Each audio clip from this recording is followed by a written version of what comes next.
Ujú. Bueno, pues vamos a hablar entonces de infecciones virales que afectan al sistema nervioso central. Y pues como les decía, estas enfermedades son básicamente polio y rabia. Rabia es una enfermedad que, pues así como decíamos de la viruela, ya se conocen desde hace muchísimos años, desde la antigüedad. De hecho, la rabia es la primera enfermedad documentada en estos códices, ¿no? Mesopotámicos. Y cuando hablábamos de la historia de la virología, les mostraba esta imagen donde vemos el códice donde se ve esta persona que es mordida por un perro rabioso. Se ve claramente que está rabioso porque tiene espuma en la boca, tiene los ojos rojos, ¿no? Que no es que a los perritos se les pongan los ojos rojos con rabia, pero bueno, esto siempre como denota ese cambio de conducta, ¿no?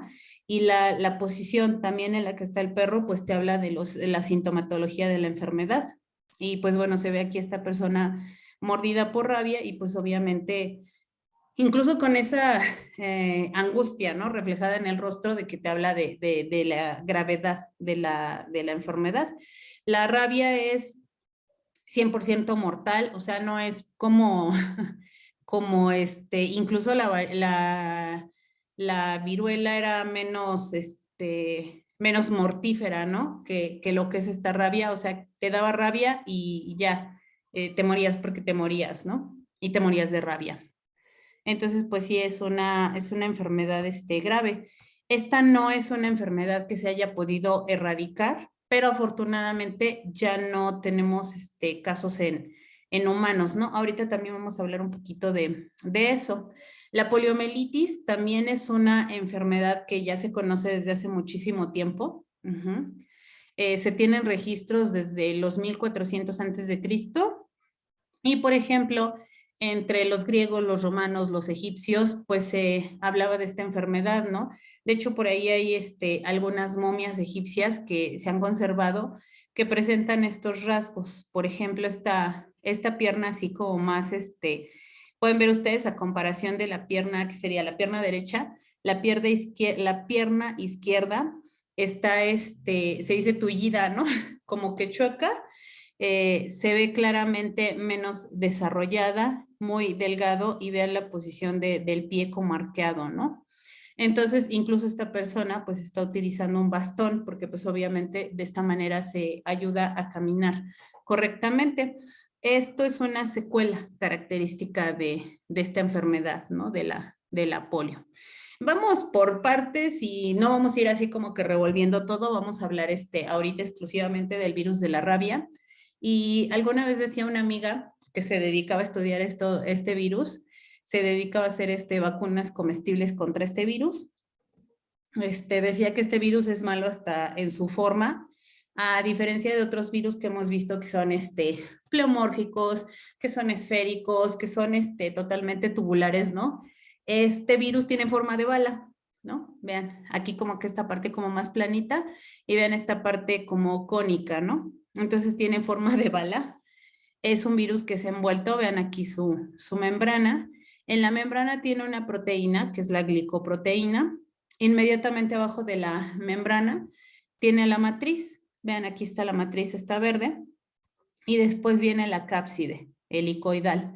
La cápside, pues básicamente está formada por la nucleoproteína y también tiene ahí pegada la polimerasa.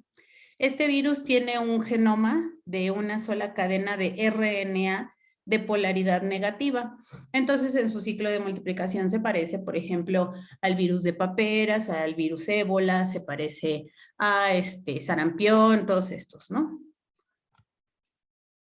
Vamos a ver aquí que en su genoma están codificadas pues las diferentes proteínas que necesita el virus, la nucleoproteína, la polimera, no, la fosfoproteína, la proteína de matriz, la glicoproteína y la proteína L, que es la polimerasa, la L es la más larga. Y como decíamos, ¿no? Para el caso de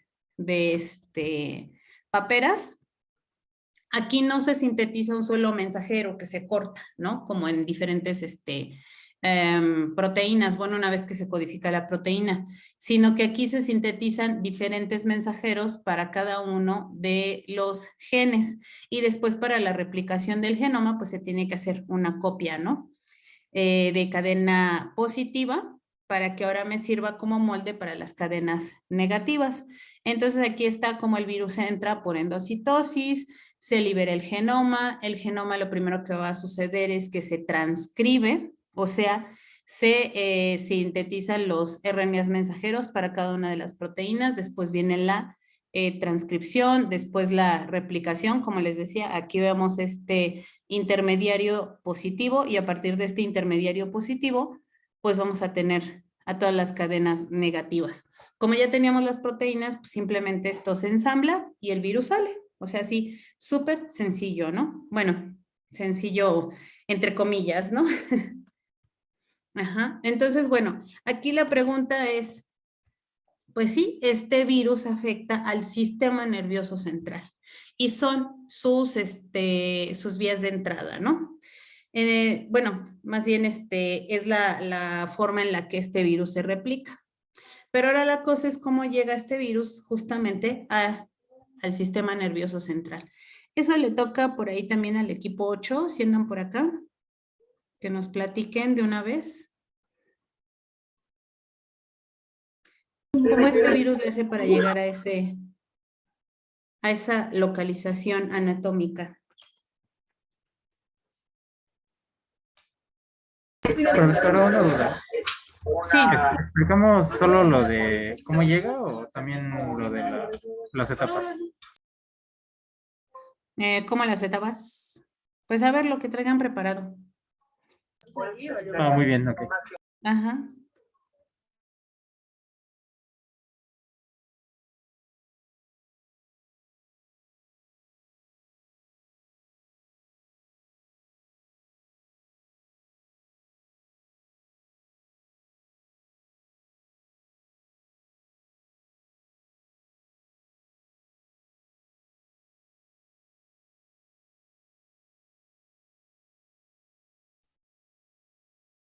Muy bien, somos el equipo 8 y vamos a explicarle el mecanismo de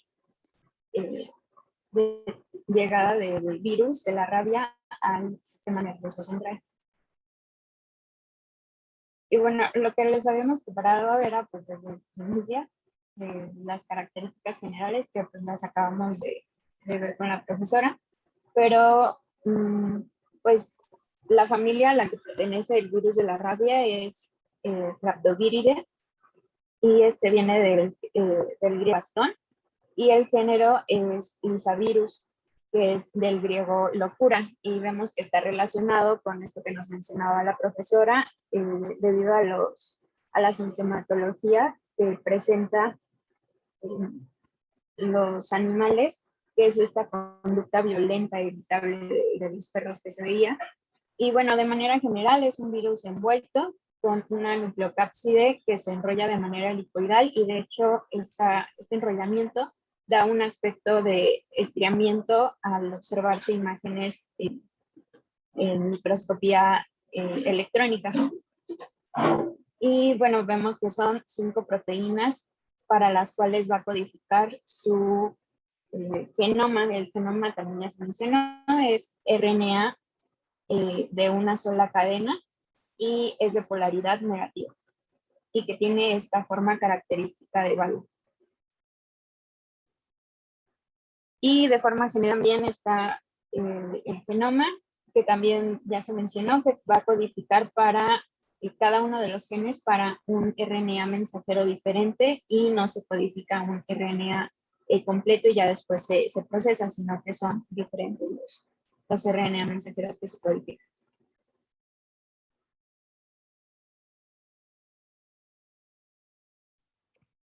Bueno, pues en esta diapositiva les tenemos preparado lo que es el ciclo de replicación.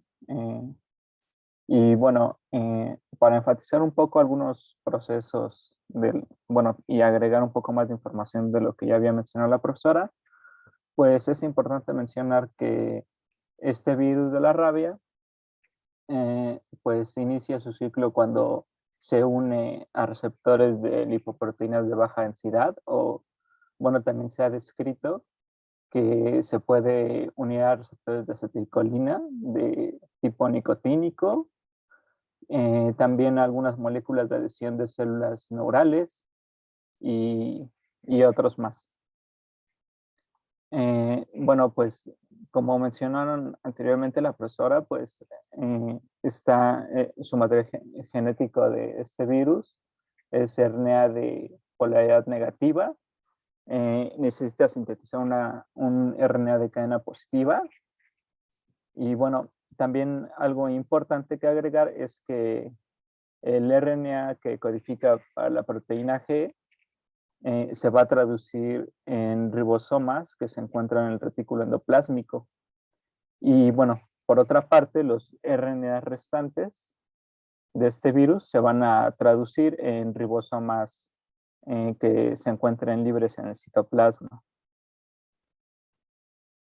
También, bueno, para agregar un poco más, aquí como se indica en el paso 11 a 12, las nuevas nucleocápsides y la proteína M, que ya fueron sintetizadas, van a ser transportadas a regiones lipídicas de la membrana celular, se denominan basas lipídicas, y de esta manera se asocian a la membrana celular para que sean expulsadas como nuevas partículas virales. Eso a grandes rasgos sería el ciclo de replicación.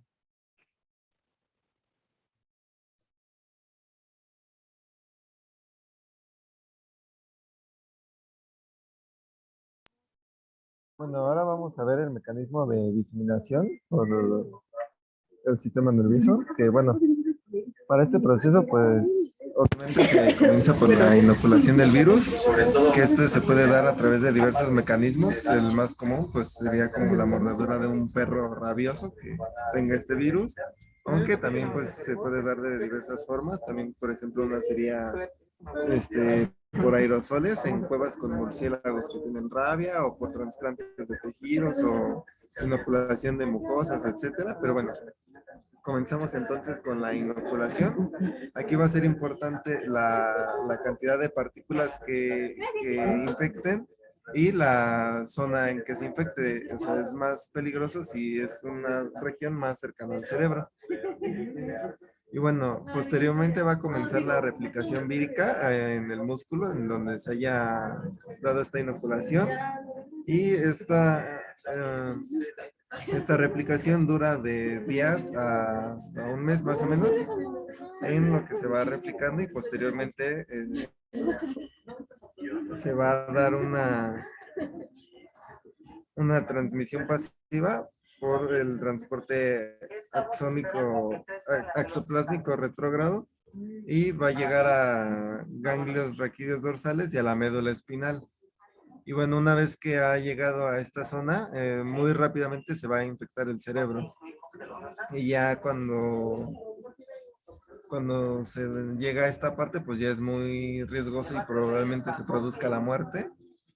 Y pues a partir del sistema nervioso central comienza a afectar a todo el cuerpo. A las áreas afectadas está el hipocampo, el tronco encéfalo, las células ganglionares, las glándulas salivales, retina, córnea, mucosa nasal, médula suprarrenal, y pues ya prácticamente ya no tiene esperanzas el individuo. Y bueno, a pesar de que es muy agresiva esta enfermedad, histológicamente pues no se aprecian como destrucción de tejido o algo así.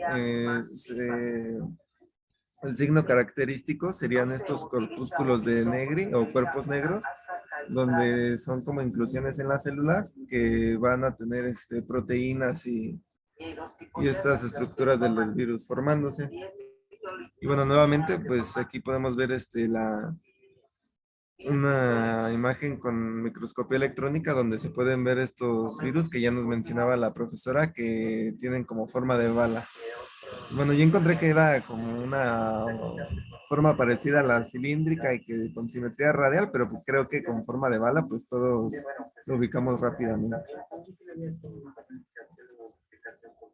La siguiente, por favor.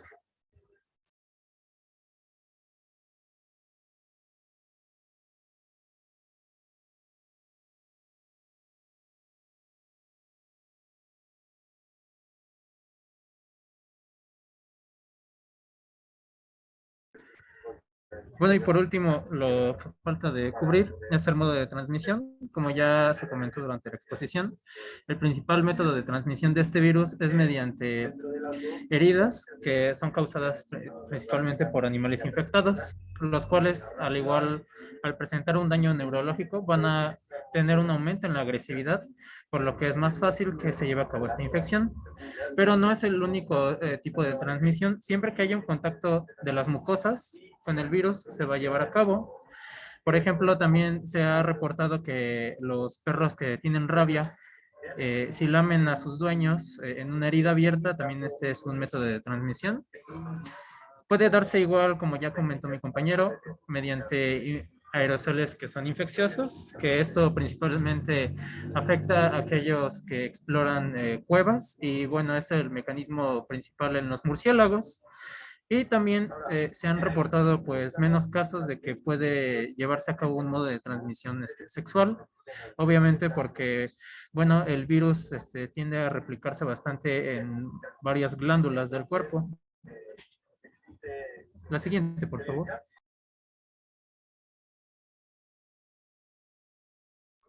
Bueno, y a través de la historia se han documentado las etapas que lleva a cabo este virus hasta que termina con la muerte del paciente.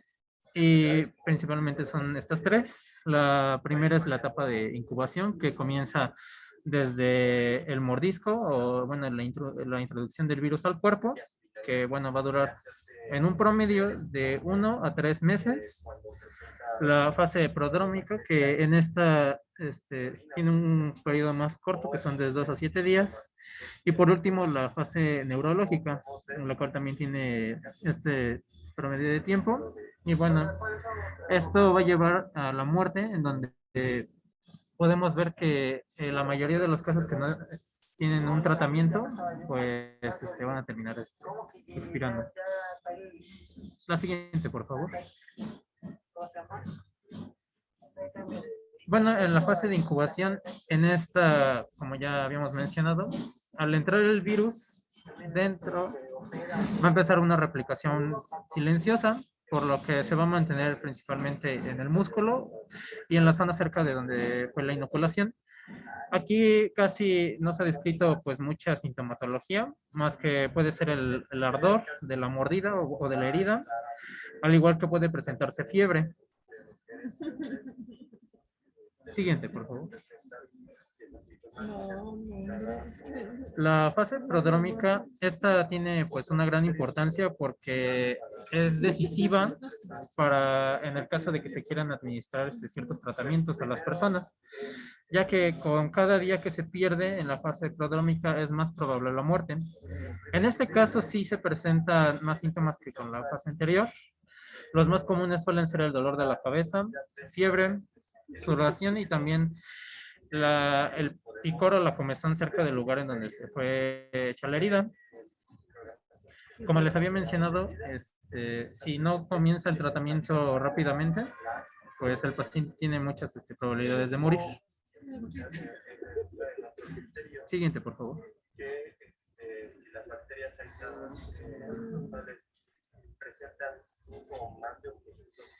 Y la última fase, que bueno, es en donde la mayoría de los pacientes va a morir, que es la fase neurológica, es porque el virus ya se ha diseminado totalmente en el cerebro y bueno, comienza un proceso de daño, en donde aquí uno de los principales signos indicativos de que el paciente ha entrado a esta fase es la hidrofobia, la cual va a ser el miedo del paciente al consumir agua y también al tragar saliva, debido a que hay un gran dolor en los músculos de la tráquea, que bueno, van a causar que el paciente decida no llevar a cabo el tomar agua, y también van a tener periodos de sed incontrolable. Finalmente, el paciente puede entrar en coma, la cual puede extenderse hasta los 10 días y finalmente muere. En la siguiente diapositiva tenemos un video de la fase neurológica en donde se presenta la hidrofobia en un paciente.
Y eso sería todo.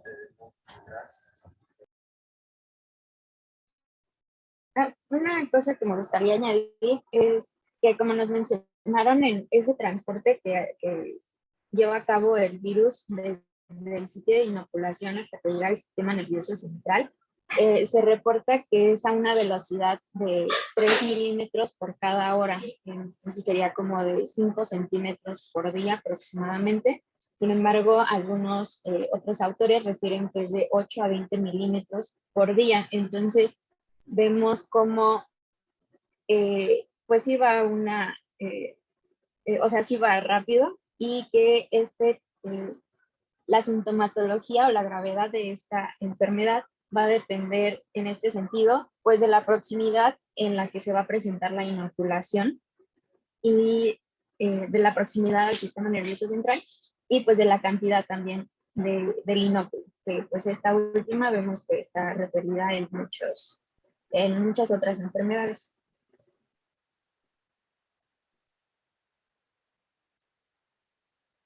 No sé si alguien tenga alguna duda.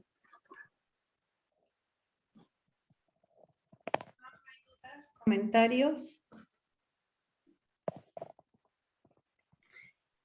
Sí, de hecho sí hay cálculos o se pueden incluso como hacer cálculos, ¿no? Como decía Ilse, dependiendo de dónde te muerda el perro, que bueno, generalmente es la forma en la que los humanos adquieren la enfermedad, es muy difícil, aunque es posible, como decían, que se adquiera, por ejemplo, por contacto con murciélagos, ¿no? Que serían otra especie que es muy afectada por por este virus.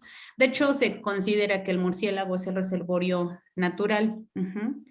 Entonces, pero bueno, pues nosotros es más común que lo adquiramos por la mordedura o por estar en contacto con un perro contagiado. Y entonces, pues sí, obviamente, si es en una extremidad inferior, pues tarda más el virus en llegar al sistema nervioso central, que si es, por ejemplo, en el brazo, la mano o incluso cerca de la cara, pues ahí las probabilidades de que el virus llegue rápidamente al sistema nervioso central, pues son muy grandes, ¿no? Por ahí hay una película mexicana que no me acuerdo cómo se llama. Yo la vi hace muchísimo tiempo, creo que todavía ni siquiera iba a la carrera o estaba en la carrera, pero ya se imaginarán, ¿no? Hace muchos años. Y es una enfermedad vieja que justo habla sobre bueno, es un drama, ¿no? Sobre varias personas que tienen que llegar a un centro de salud, pues justamente para recibir el tratamiento contra la rabia, ¿no? Porque fueron atacados por un perro y pues bueno, van como que tienen ahí toda una serie de peripecias para llegar a recibir su tratamiento. Por cierto, ¿cuál sería el tratamiento para esta enfermedad?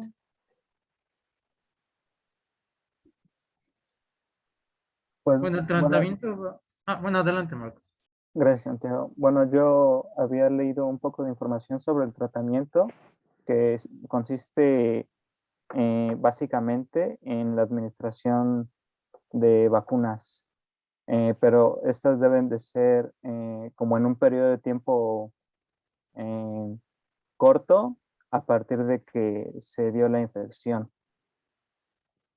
ya que, bueno, esto asegura que el tratamiento de la enfermedad sea más eficiente por la generación de la inmunidad.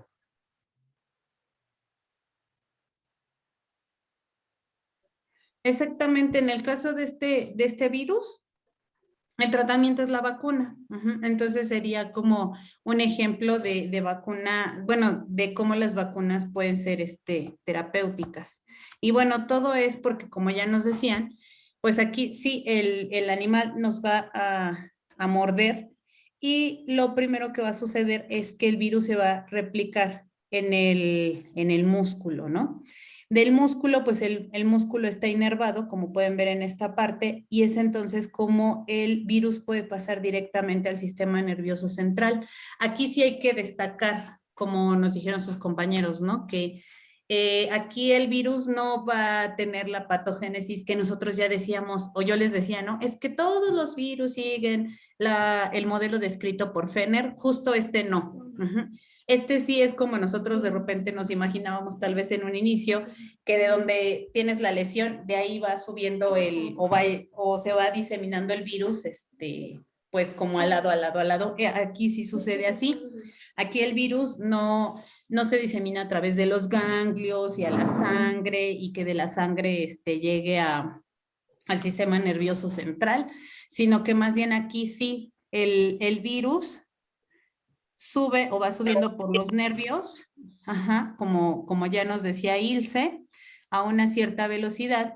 Y pues una vez que pasa aquí a los nervios, pasa al sistema nervioso central. Y por eso también depende, ¿no? Si la mordedura es aquí muy cerca, por ejemplo, en la cara, muy cerca del cerebro, pues el virus va a alcanzar rápidamente el cerebro y entonces va a infectar el cerebro o las neuronas del cerebro y es entonces cuando tenemos todos esos daños neurológicos que ya nos explicaban, ¿no? Que por cierto yo nunca había visto un video de una persona con rabia. Entonces, pues bueno, está muy, muy interesante eso, ¿no? Entonces, si ustedes se fijan en esta patogénesis, pues realmente es muy difícil que se desarrolle una respuesta inmune adecuada. ¿Por qué? Porque primero la replicación en el músculo, pues de por sí los músculos tampoco son regiones que tengan un montón de macrófagos, neutrófilos y todos estos, ¿no? Aunque sí los tienen, obviamente, pero es menor que, por ejemplo, las mucosas, ¿no? Por ejemplo.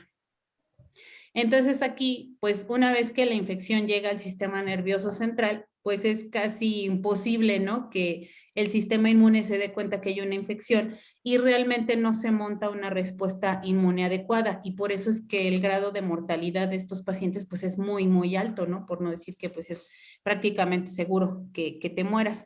Entonces, ¿cuál es el objeto de la terapia? Que justamente en cuanto tú recibes una mordedura de perro, como decíamos, no hay un antiviral efectivo, sino que más bien el tratamiento es la misma vacuna. Entonces, ¿qué es lo que se hace? Es poner la vacuna de forma intraperitoneal, ¿no? En la pancita, o también puede ser intramuscular, y que entonces pues se vaya desarrollando una respuesta inmune para que en cuanto el virus esté a punto de llegar al sistema nervioso central, pues ya hay aquí anticuerpos, ya hay una respuesta inmune celular que va a detener la infección. Otro tratamiento que también se hace, generalmente se aplican las dos cosas, la vacuna y se aplican inmunoglobulinas. O sea, ya se aplican anticuerpos específicos contra el virus para justo tratar de neutralizar el virus, incluso a este nivel, eso se puede, esa inmunoglobulina puede tener aquí aplicación local, o sea, justo en la mordedura, y pues para tratar de evitar que el virus incluso entre a a estos ganglios, por ejemplo, a estas neuronas, y pues infecten, ¿no? El sistema nervioso central. Ay, no se quiere mover mi presentación, ¿no? Como vemos aquí, pues en estas sinapsis, en estos espacios, es donde podemos llegar a bloquear el virus, ¿no? Con este tratamiento.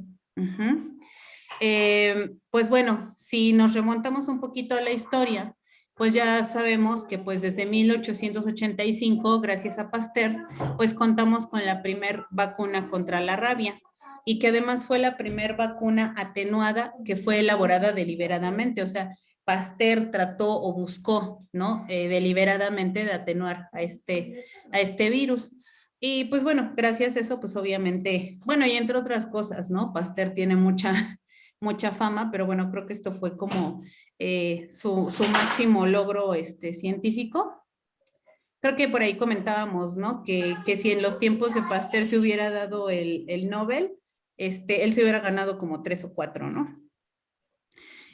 Pues bueno, vemos que gracias a esa vacuna se siguió utilizando. Ahorita ya tenemos otra formulación de la vacuna se llama Fuensalida, pero pues es básicamente un virus atenuado. La Fuensalida, bueno, pues la única diferencia que tiene con la de Pasteur es que ya es una vacuna inactivada. Pero también pues es un virus atenuado que después se inactivó.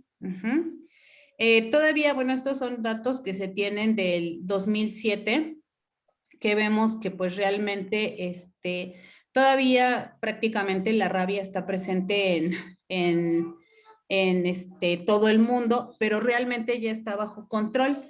Ya es más bien lo que se presenta es algunos casos de rabia canina, pero pues todavía hay rabia, ¿no? Especialmente en los países donde tenemos mayor número de casos de rabia, pues es la India y algunos países asiáticos. Pero ya básicamente pues en el mundo la rabia humana pues está controlada, afortunadamente, ¿no? Esto ya no lo mencionaron, entonces ya no vamos a mencionar más. Nada más pues destacar, ¿no? Que pues tanto en animales, por ejemplo en los perros como en humanos, pues básicamente los signos van a ser neurológicos. Y pues bueno, generalmente ahorita pues ya lo que más se utiliza, obviamente hay vacunas contra la rabia para humanos, pero ahorita lo que se está buscando más bien es el control de la rabia canina, porque pues obviamente si no tenemos rabia en perros, pues no va a pasar a los humanos, ¿no? Entonces es más fácil, además pues ya dijimos, ¿no? La vacuna en el caso de los humanos es más bien terapéutica. Entonces si nosotros sufrimos la mordedura de un perro, generalmente un perro que no conocemos o un perro que tiene signos, pues inmediatamente hay que colocarse la inmunoglobulina y colocarse la vacuna. Obviamente hay que asistir al servicio de salud, ¿no? No es que pues, tengamos ahí la vacuna en casa. Para los animalitos, pues hay 3 tipos de vacunas. Las vacunas producidas en tejido nervioso de animales, las vacunas producidas en células Vero y también las producidas en embrión de pato. Este es un ejemplo de virus que se puede multiplicar en los 3 sistemas, ¿no? En animales, en células, en cultivos celulares y en embriones, que bueno, en este caso no son embriones de pollo, son embriones de pato. Entonces, pues vemos que, por ejemplo, la vacuna Fuensalida, que es la que se utiliza más en México, esta proviene o esta se produce en cerebro de ratón lactante. Y aquí se utilizan 3 cepas de virus, que son inactivadas. Y también tenemos las vacunas que se producen en células Vero, que generalmente pues son también virus inactivados, la cepa Winstar, Pittman-Moore y pues nada más, ¿no? Y también la vacuna en embrión de pato, pues es generalmente la cepa Pittman-Moore, que es igual que esta, y además después se inactiva con beta-propiolactona. Si no me equivoco, la Fuensalida, por ejemplo, se inactiva con formaldehído. Entonces, pues bueno, también hay diferentes formas de inactivar las vacunas. La que es para uso humano es esta vacuna, por ejemplo, Indiraf, que son vacunas de virus liofilizados, o sea que el virus se produce y después se liofiliza, pero previamente se inactiva con beta-propiolactona y se producen células Vero. Entonces, pues bueno. Y nada más se le coloca tiomersal pues para su conservación.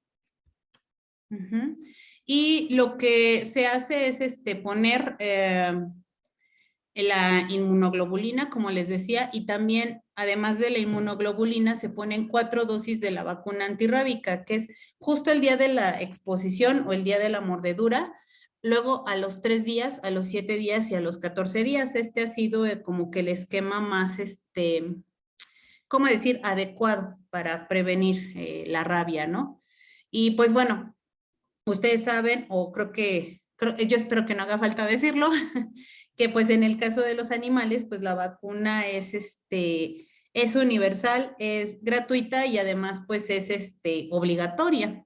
Hay campañas de vacunación, pues no sé si incluso varias veces al año se pueden hacer estas campañas de vacunación, pero sí hay semanas en las que se dedican, ¿no? Y creo que a ustedes les ha tocado que a veces hasta las personas del servicio de salud, bueno, ahorita en la pandemia ya no es así tanto, como de que pues lleguen y te toquen a veces a tu puerta preguntando si tienen perritos, a veces se instalan, ¿no? Así como los puestos de vacunación para los niños, los puestos de vacunación así en las calles y pues casi que a lo mejor vas pasando con tu perro y pues te dicen, ¿no? Que sí lo pueden vacunar.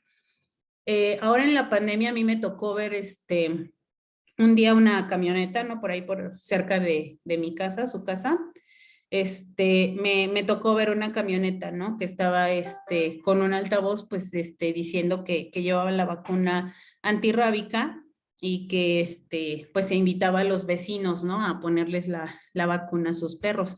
Entonces, de esta manera, por lo menos en México y en general, ¿no? En varias partes del mundo, pues se ha logrado básicamente tener en control a la vacuna canina, a la rabia canina gracias a la vacunación y pues por ende, pues ya los casos de vacuna de rabia en humanos pues son pues prácticamente nulos, ¿no?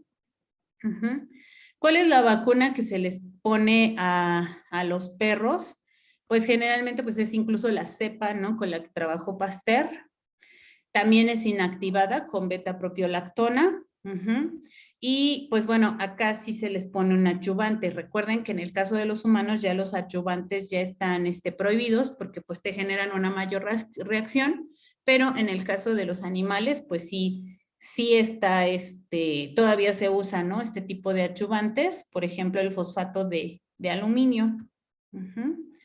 Y pues bueno, creo que eso sería todo. Nada más comentar que sí es posible que nos pongamos la vacuna de la rabia preexposición. ¿Esto en qué casos creen que sería? O sea, ¿quiénes deberían de ponerse una vacuna contra la rabia antes de, por ejemplo, tener una mordedura? Veterinarios. Por ejemplo, los veterinarios, ¿no? Gente que está en riesgo, efectivamente.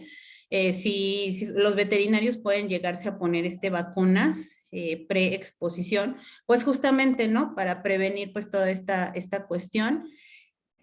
También obviamente en el caso de viajeros, si tú eres una persona que va a viajar, por ejemplo, a zonas donde la rabia canina todavía no está controlada del todo, por ejemplo, en la India, pues también se te puede aplicar una vacuna preexposición. También en el caso de personas que por su profesión o por sus cuestiones, digamos, de forma de vida, de hobbies, pues pudieran llegar a tener riesgo. Por ejemplo, las personas que trabajan en cuevas, ¿no? Los espeleólogos o personas que hacen expediciones en cuevas o que por cuestiones turísticas, pues también les gustan este tipo de actividades, también se pueden colocar esta vacuna, ¿no? Entonces, pues bueno, creo que nada más eso. Ahora vamos, ¿hasta aquí dudas de rabia?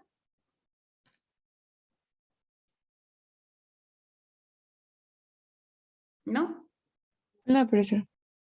Bueno, pues entonces ya nada más en la media hora que nos queda, un poquito menos, vamos a hablar de polio. Y pues bueno, me gusta esta foto. Bueno, gustarme tal vez no es la palabra más adecuada, pero bueno, creo que en esta foto podemos ver un poquito como la situación que en años anteriores, ¿no? Dejaba la polio. Como decíamos hace rato, como decía también su compañero, ¿no? Si ahorita hacemos una encuesta y preguntamos, pues, ¿quién ha tenido varicela? Pues seguro varios de ustedes van a decir yo misma, ¿no? Tuve varicela, mis hermanas tuvieron varicela. Si preguntamos quién ha tenido sarampión, pues es probable que ninguno de ustedes haya tenido sarampión. Si preguntamos quién ha tenido polio, pues lo mismo, ¿no? Es muy probable que ninguno de ustedes, yo tampoco tuve polio, por ejemplo, ¿no? Que no hayamos tenido polio. Y entonces si vemos como la situación aquí de nuestro grupo, ¿no? De nuestros cuadritos negros, y lo comparamos con esta imagen, ¿no? En donde aquí los cuadritos negros no hemos tenido ningún caso de polio, y vean aquí, ¿no? Esta foto en donde todos estos niños que tienen esta niña con muletas, este niño, vean, con esta piernita y pues un poquito como chueca, más delgada esta niña con ambas piernas de esa manera. Este niño, ¿no? Claramente donde se ve que esta pierna es mucho más corta que la otra, y que la otra pues también ha sido afectada. Y vean la cantidad de niños, o sea, tan solo así en una foto, la cantidad de niños que tienen lesiones o secuelas de la polio contra las que no la tienen, ¿no? Son aquí nada más este grupito de 3 niños contra todos estos que sí tienen lesiones. Estos eran cuadros comunes por ahí de los años 30, 40, ¿no? En Estados Unidos, en el mundo, en algunos países, ¿no? Que de repente había brotes muy extendidos de polio, y pues los niños quedaban así, con secuelas para toda la vida, porque pues esto no era nada más así de que, pues va a andar un rato esta niña con este tipo de aparatos y ya, serán secuelas para toda la vida, ¿no? Entonces, vemos que pues era una enfermedad, pues de gran importancia. Ahorita me gustó la imagen que nos presentaron, el equipo, ¿qué fue? El equipo 6 de la contagiosidad de las enfermedades. Y bueno, seguramente ustedes no lo notaron, o a lo mejor sí, que por ejemplo entre la más contagiosa era sarampión, ¿no? Polio no estaba como entre las más contagiosas, pero sí estaba entre las muy contagiosas, y pues aunque no es como de las más mortales, pero pues vean, ¿no? Si al final nos deja estas secuelas en un montón de niños, pues obviamente es una enfermedad pues de gran importancia, ¿no? Esta enfermedad es causada por un virus que ya conocemos, que ya vimos su ciclo de multiplicación, que es este virus así chiquito, sencillito, pero pues que sí nos causa varios conflictos, ¿no? Y pues es el virus de la polio, que es de la familia Picornaviridae, del género Enterovirus. Y pues ya decíamos, es un virus chiquito de 30 nanómetros que es desnudo. Tiene nada más su cápside icosaédrica, formada por las proteínas BP1, BP2, BP3 y BP4, y adentro su genoma, que es una sola cadena de RNA de polaridad positiva, con su proteinita aquí BPG y su colita de polías, ¿no? Ya listo para traducirse, ¿no? Pues bueno, ya no vamos a hablar más del virus y su replicación, porque pues de esto ya vimos toda una clase, ¿no? Pero bueno, pues nada más recordar que en el genoma pues se van a codificar todas las proteínas que el virus necesita, tanto las proteínas estructurales como las no estructurales, que son la proteasa, la polimerasa. Todo esto se traduce en una sola poliproteína, y esta poliproteína se va cortando en todas las proteínas que el virus necesita, ¿no? Y pues bueno, vamos a lo más interesante, que pues sería la patogénesis.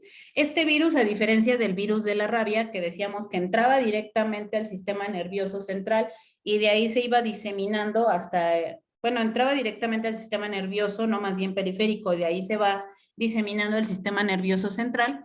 Este sí es un virus más clásico. Este es un virus que sigue el modelo de Fenner así tal cual. este virus, su sitio de multiplicación inicial es el intestino delgado.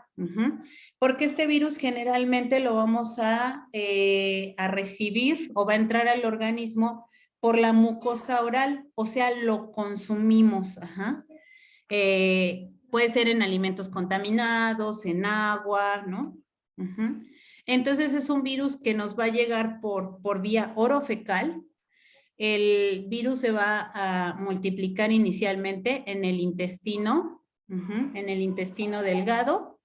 De ahí pasa a los nódulos linfáticos mesentéricos, de ahí pasa a la sangre, de ahí puede pasar pues al hígado, al vaso, después vuelve a suceder otra viremia y de ahí llega al sistema nervioso central.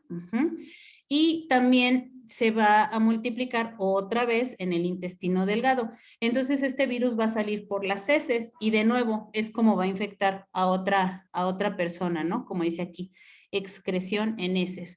Entonces va a infectar, digamos que sus órganos blanco principales, pues van a ser el sistema nervioso central y el intestino delgado, que es por donde va a salir, digamos, el virus, pero aquí en el sistema nervioso central, pues es donde nos puede llegar a dejar ciertas secuelas, ¿no? A diferencia del virus de la rabia, que decíamos que era mortal, porque pues sí llega al cerebro y entonces nos produce, se multiplica, imagínense, las neuronas, y pues ahí, pues prácticamente nos va a infectar el cerebro. Aquí, bueno, este virus puede ser que llegue al cerebro, aunque bueno, es menos común, pero generalmente este virus sí se va a controlar por el sistema inmune y va a desaparecer. O sea, es una infección aguda clásica, ¿no?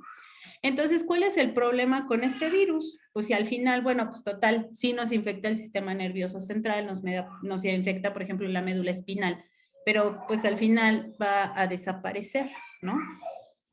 Pues bueno, el problema es que puede dejar secuelas. ¿Y cuáles son las secuelas que puede dejar? Nosotros aquí tenemos, por ejemplo, un nervio, ¿no? Un nervio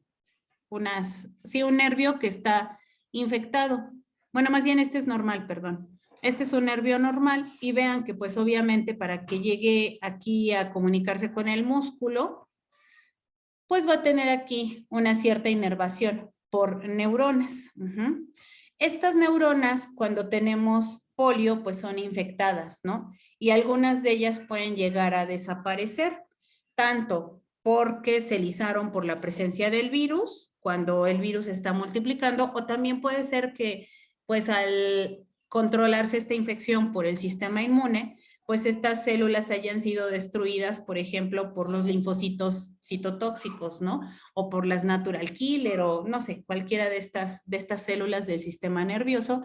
Y entonces estas neuronas motoras, que son el principal blanco, más que las neuronas del cerebro, estas neuronas motoras pues van a llegar a desaparecer. Cuando desaparece la infección, pues puede haber una recuperación. Antes se decía, ¿no? Que las neuronas ya no se regeneraban, ahora sabemos que sí. Entonces puede ser que haya una regeneración de estas neuronas o que en el caso incluso de que estas neuronas que están aquí marcadas con estrellita, ¿no?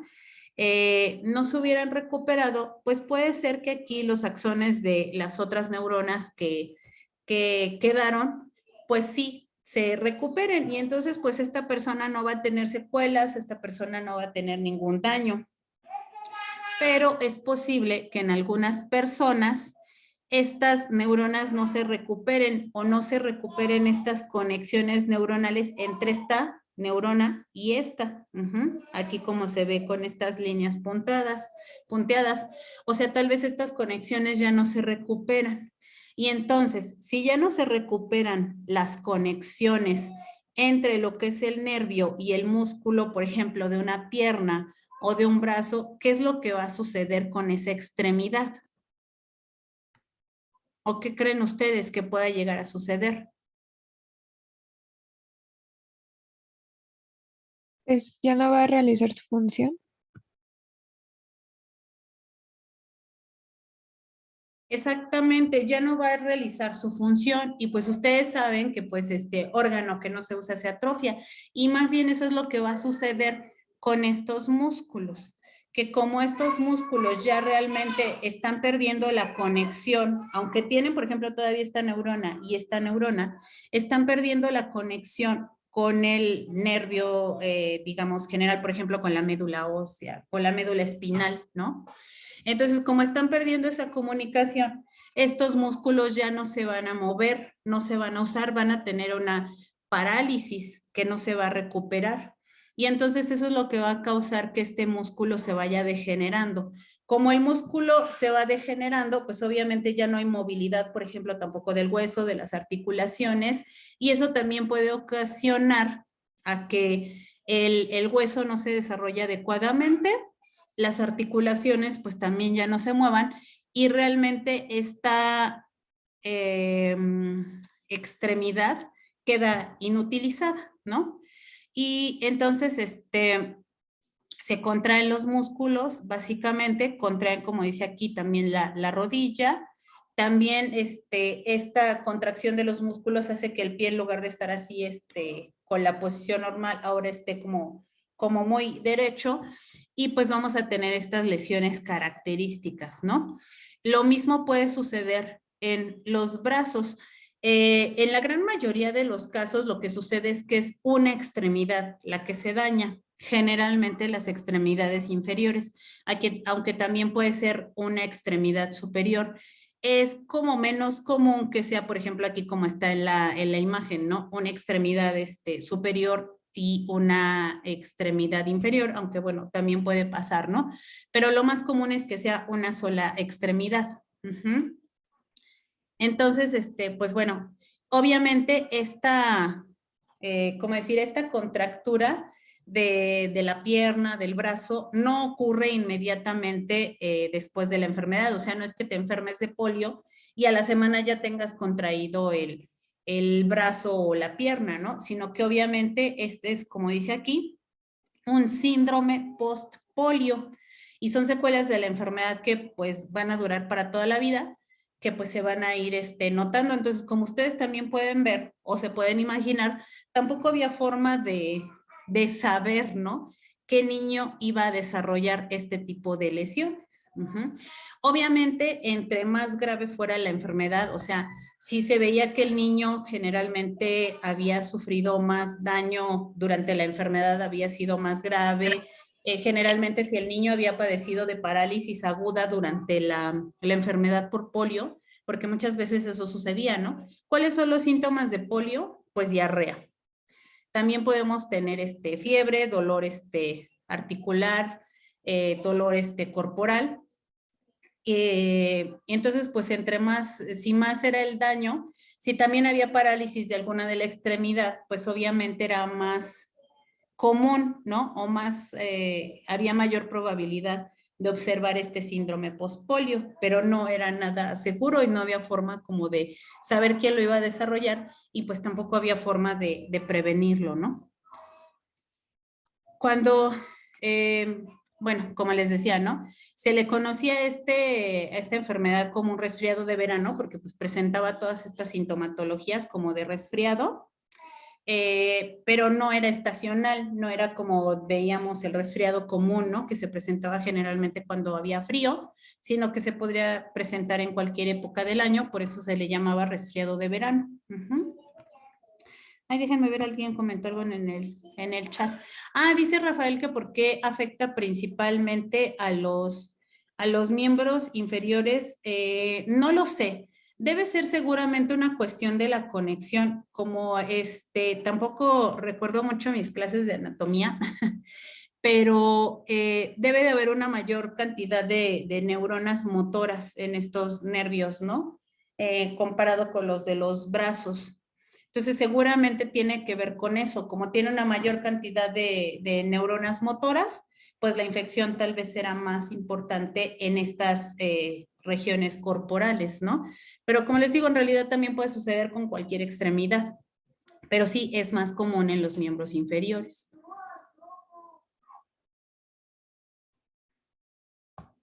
Ay. Afortunadamente, pues se desarrolló una vacuna contra la polio, ¿no? Recuerden que pues la primera vacuna pues fue la contra la viruela, ¿no? La de Jenner. Y después pues el hecho de que Pasteur desarrollara su vacuna contra la rabia, pues eso fue un parteaguas en la historia de la vacunación, porque pues una cosa era encontrar no estoy diciendo que obviamente la aportación de Jenner no fuera importante, todo lo contrario, pero pues bueno, al final él no atenuó, digamos, el virus a propósito, ¿no? Mientras que Pasteur, como ahorita decíamos, sí lo hizo deliberadamente, sí buscó la metodología para atenuar virus. Entonces, obviamente, como ya se observó con Pasteur que sí se podía hacer, después se encontró una cepa atenuada contra la fiebre amarilla, que bueno, esa ya la veremos cuando hablemos de arbovirus, pero bueno, ahorita creo que tiene relevancia histórica por el tema. Entonces, pues se consideraba, ¿no? Que las vacunas o que virus atenuados, pues podían ser buenas vacunas, ya sea que se encontraran de forma natural, como lo hizo Jenner con la viruela bovina, o con la fiebre amarilla, o ya fuera de forma deliberada, como lo hizo Pasteur. Y pues como ya se veía que sí se podía hacer deliberadamente, pues ¿por qué no hacerlo, no? Entonces, pues muchas personas se dedicaron a trabajar, ¿no? Sobre una vacuna de polio, pues que fuera atenuada, porque pues era lo que ya se sabía, ¿no? En estos años ya se empezaba también a conocer algo del sistema inmune, de cómo era que funcionaba, ¿no? Todo esto de la inmunidad. Y entonces pues se consideraba que las vacunas atenuadas pues eran las únicas que nos podían ayudar en contra de las enfermedades virales. Por ahí Jonas Salk, un investigador estadounidense, pues él propone que también virus inactivados, o sea, que perdieran toda su capacidad infectiva, podían ser eficientes, ¿no? Para el control de las enfermedades. Pues muchos se reían de él y le decían que eso no era cierto, ¿no? Que no era posible, pues dado cómo funcionaba la inmunidad, ¿no? Que tenía que haber una cierta infección para que la inmunidad se desarrollara. Entonces, pues aún en contra de las críticas, Salk desarrolla la primera vacuna inactivada contra polio en 1954. Y resulta que esta vacuna, tal como él lo predijo o como lo suponía, pues fue efectiva. Y entonces, pues fue así como que creo que no tengo aquí las imágenes, pero bueno, incluso hasta salió en los diarios y pues entonces saltó a la fama. Y además, pues muchas personas, ¿no? Le sugerían que podía patentar su metodología y pues hacerse rico, ¿no? Porque realmente pues él había como desarrollado toda una metodología para ahora producir vacunas y virtualmente entonces ahora podíamos hacer vacunas para todo lo que quisiéramos, solamente había que inactivarlas, ¿no?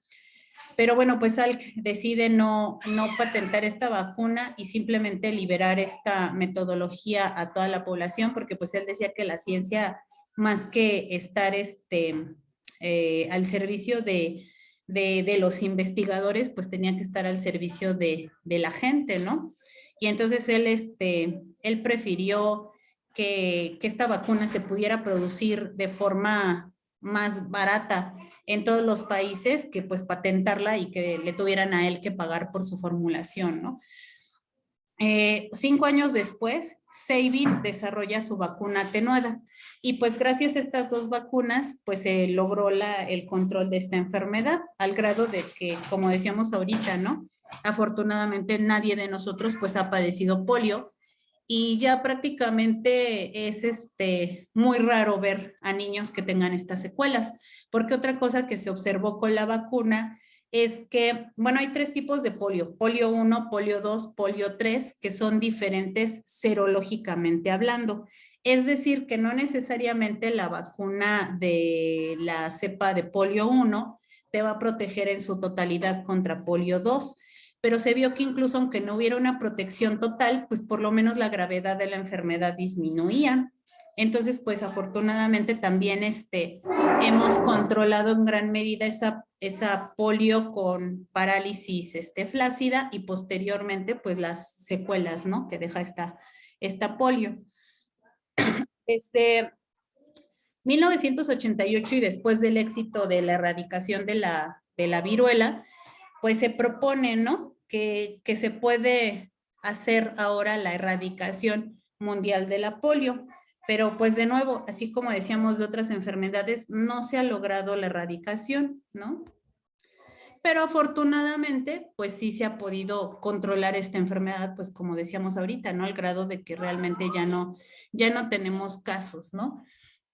Se planteaba que a lo mejor una posible fecha de erradicación fuera en el 2020 y se había diseñado un plan estratégico, ¿no? Como entre estos años 2013 al 2018, en donde se detectaran y se interrumpieron todas las cadenas de transmisión de polio, se fortalecieran los sistemas de inmunización, se confinaran, ¿no? Los casos de polio y pues bueno, desgraciadamente no se ha podido lograr, ¿no? La erradicación de esta enfermedad, pero bueno, pues creo que tampoco hay que desanimarse, pues realmente pues el control ha sido decente y pues bueno, una cosa que se ha hecho mucho, pues es, como les decía yo, pues vigilar estos signos, ¿no? En el caso de que se produzca parálisis en los niños, pues esta es una cuestión que se tiene que notificar obligatoriamente. O sea, si un médico detecta que un niño tiene polio y que tiene parálisis, eso es de notificación obligatoria. Se tiene que analizar las muestras de heces, pues para detectar qué serotipo es, se tiene que identificar y pues ver, ¿no? Cuál es la procedencia. Otra cosa que se hace es vigilar el virus en aguas residuales. Y pues bueno, si no me equivoco, el polio 1 y el polio 2 ya están erradicados del mundo. Ya nada más nos falta erradicar el polio 3, pero bueno, pues ahí vamos, ¿no? Entonces, pues, bueno, creo que sería todo por esta clase. No sé si tengan alguna duda, pregunta, comentario que se pueda resolver en 3 minutos.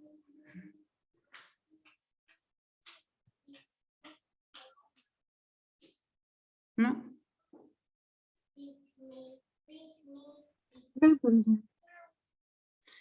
Bueno, chicos, pues entonces terminamos la clase de hoy.